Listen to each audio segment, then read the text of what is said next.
Magandang oras mga ka-Good News Daily TV breaking news. Digong Duterte naubusan na yata ng swerte dahil sa ang ICC ay inaprubahan yung hiling ng prosecution na i-freeze ang mga assets ni Duterte.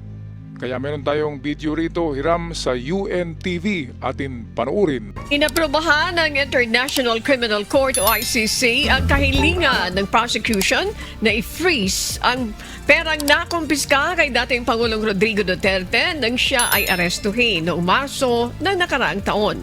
Iniutos din ng Korte sa ICC Registry na magsumite ng inventaryo ng mga gamit na nakuha mula kay Duterte. Hindi tinukoy ng ICC kung magkano ang halaga ng mga perang nakuha sa dating Pangulo. Tutol naman ang depensa sa kahilingan ng prosekusyon na ma-access ang mga susing nakumpiska kay FPRRD at iginiit na walang batayan ang hiling ng prosecution kaya dapat itong i-reject ng ICC. Tinawag din ng depensa na fishing expedition ang hiling ng prosekusyon. Naharap si dating Pangulong Rodrigo Duterte sa kasong crimes against humanity kaugnay ng war on drugs sa ilalim ng kanyang administrasyon.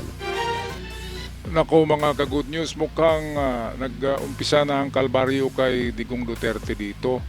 Paano siya hihingi ng tulong sa Diyos? Ay minumura niya yung Diyos, di ba? Wala siyang Diyos Kaya sayang, sa pagkakataon na ito na wala talaga siyang matakbuhan, pwede na siyang makahingi ng tulong sa Diyos Ang problema ay pinagmumura niya ang Diyos. Ngayon mga ka-Good News, bakit nga ba gustong ipa-freeze ng prosecution ang mga assets ni Duterte? Ang rason diyan ay para hindi na siya makagalaw. Kasi malaking pera yon, yung asset niya ay napakalaki, lalo na yung tinatalakay ngayon sa impeachment na mayroong 57 billion pesos. Malaki yon. Kaya kung yun ay pakikilusin, lahat naman ng bagay sa Pilipinas ay nabibili ng pera, pati husgado nabibili ng pera sa Pilipinas kapag maraming pera. Kaya pina-freeze.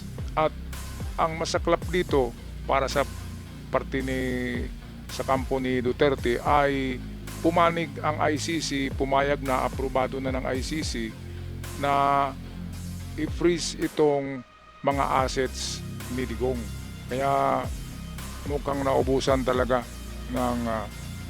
ng swerte at kapanalig si Digong. Anong masasabi nyo dito mga ka-Good News Daily TV? Paki-comment na lang sa ating comment section down below. Ako'y magpapaalam na.